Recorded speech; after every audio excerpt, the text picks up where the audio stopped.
Hello दोस्तों, मैं आशीष कुमार अपने YouTube channel Bihar GK tricks में आपका स्वागत करता हूं। आज हम लोग मध्यकालीन भारत के इतिहास के अंतर्गत भारत पर अरबों का आगमन के सभी महत्वपूर्ण प्रश्नों को इस वीडियो में देखेंगे।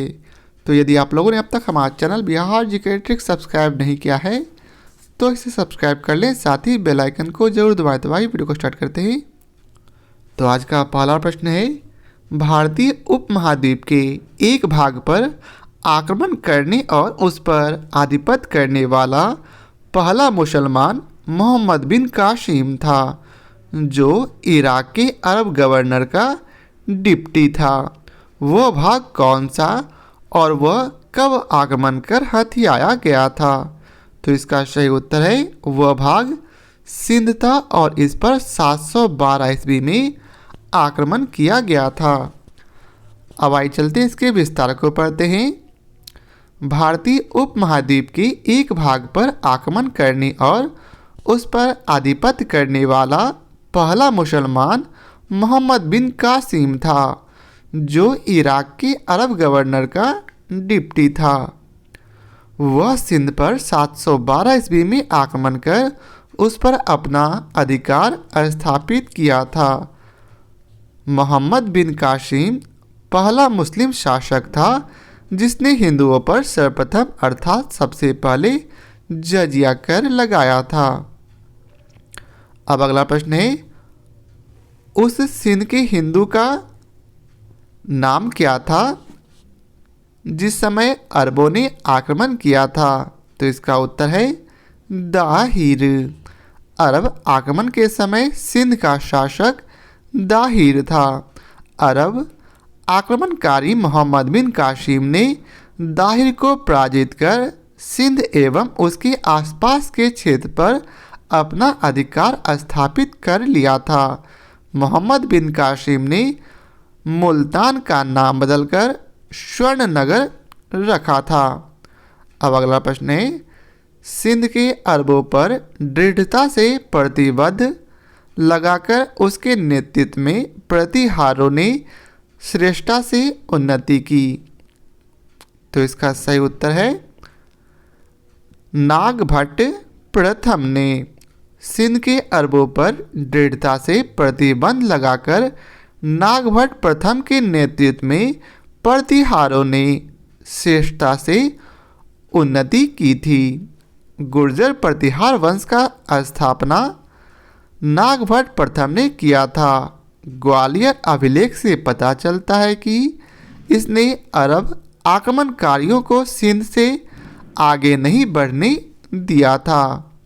अब अगला प्रश्न है, मूलतः चचनामा किस भाषा में लिखा गया था? तो मूलतः जो चचनामा है वह अरबी भाषा में लिखा गया था। अली अहमद द्वारा अरबी भाषा में लिखित चचनामा नामक ग्रंथ से अरबों द्वारा सिंध विजय के बारे में जानकारी मिलती है। अब अगला प्रश्न है, भारत का पहला मुस्लिम आक्रमणकारी कौन था? तो भारत का पहला मुस्लिम आक्रमणकारी मोहम्मद बिन कासिम था। भारत का पहला मुस्लिम आक्रमणकारी मोहम्मद बिन कासिम था। इसने 712 ईस्वी में सिंध पर आक्रमण कर इसे अपने अधिकार में किया था। महमूद गजनी ने 1000 ईस्वी में भारत पर पहला आक्रमण सीमावर्ती राज्यों पर किया था। मोहम्मद गौरी को भारत पर आक्रमण मोहम्मद गौरी का भारत पर पहला आक्रमण 1175 ईस्वी में मुल्तान पर हुआ था। बाबर ने भारत पर पहला आक्रमण 1519 के प्रारंभ में किया था। इस आक्रमण के तहत उसने बाजौर एवं भेरा नामक स्थान को जीता था। अब अगला प्रश्न है, किसी को भी अपनी जाति से बाहर विवाह करने, एक व्यवसाय या व्यापार से दूसरे में परिवर्तन करने अथवा एक से अधिक कारोबार करने की अनुमति नहीं थी। यह टिप्पणी किसने की थी? तो यह टिप्पणी जो है अल बरूनी ने की थी। किसने? अल बरूनी ने। अल बरूनी ने यह वक्तव्य अपनी पुस्तक तहकीक हिंद में किया है। अब अगला प्रश्न है, ब्राह्मणों पर भी जजिया लगाने वाला दिल्ली सुल्तान कौन था? कौन था? तो इसका उत्तर है फिरोज तुगलक। अब आइए चलते हैं इसके विस्तार को पढ़ते हैं। जजिया एक धार्मिक कर था। यह कर देने के बाद ही गैर मुस्लिम राज में रहने के हकदार होते थे। मोहम्मद बिन कासिम पहला मुस्लिम शासक था जिसने सर्वप्रथम हिंदुओं पर भी जजिया कर लगाया था। फिरोज शाह तुगलक पहला मुस्लिम शासक था जिसने सर्वप्रथम ब्राह्मणों पर भी जजिया कर लगाया था। बहमनी राजवंश के संस्थापक हसन गंगू, इसे हम अलाउद्दीन बहमन शाह के नाम से भी जानते हैं, यह पहला मुस्लिम शासक था जिसने हिंदुओं से जजिया कर नहीं लेने का आदेश दिया था। मुगल बादशाह अकबर ने 1564 ईस्वी में हिंदुओं पर से जजिया कर हटाया था। मुगल बादशाह औरंगजेब ने 1679 ईस्वी में हिंदुओं पर पुनः जजिया कर लगाया था। मुगल बादशाह मोहम्मद शाह के समय में हिंदुओं पर से अंतिम रूप से जजिया कर हटाया गया था।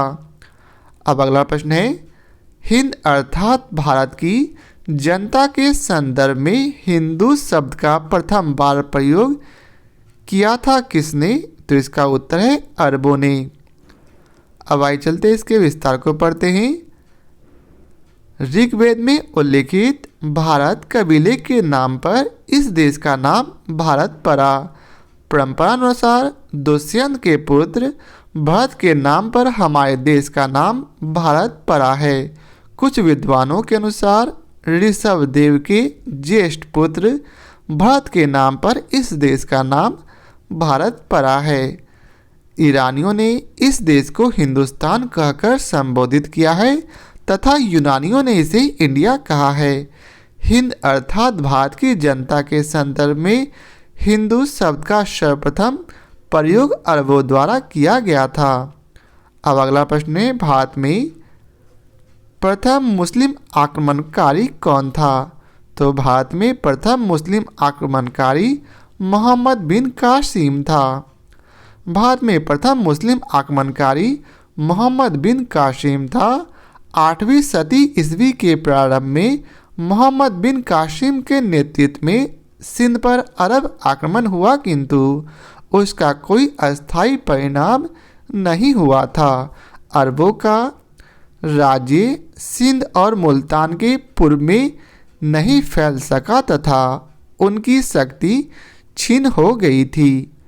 डॉक्टर स्टेनले लेनपुल के शब्दों में सिंध को अरबों ने विजय तो किया, किंतु यह विजय इतिहास और इस्लाम धर्म की घटना मात्र ही रही। यह एक प्रभाव रहित विजय थी। उनके इस अधूरे काम को तुर्कों ने पूरा किया था। अब अगला प्रश्न है, भारत पर सर्वप्रथम मुस्लिम आक्रमणकारी थे? तो भारत पर सर्वप्रथम मुस्लिम आक्रमणकारी अरब थे। भारत पर सर्वप्रथम अरबी मुसलमानों का आक्रमण 636 ईस्वी में हुआ था। यह आक्रमण खलीफा उमर के समय में बम्बई के निकट थाने पर हुआ, परंतु यह आक्रमण असफल रहा था। भारत पर पहला सफल आक्रमण 712 ईस्वी में मोहम्मद बिन कासिम द्वारा किया गया था। खलीफा अल वाजीर के शासनकाल में यह आक्रमण हुआ था। कासिम के आक्रमण के समय सिंध का शासक दाहिर था। इसने सिंध तथा मुल्तान को जीता था, जिसमें सिंध को 712 ईस्वी में जीता जबकि मुल्तान को 713 ईस्वी में जीता था। अब अगला प्रश्न है, मोहम्मद बिन कासिम था? तो मोहम्मद बिन कासिम जो है अरब था। मोहम्मद बिन कासिम एक अरबी था। वह इराक के राजा अल हज्जाज का भतीजा और दामाद दोनों था। जिस समय उसने सिंध पर आक्रमण किया उसकी आयु मात्र 17 वर्ष थी। तो यह था भारत पर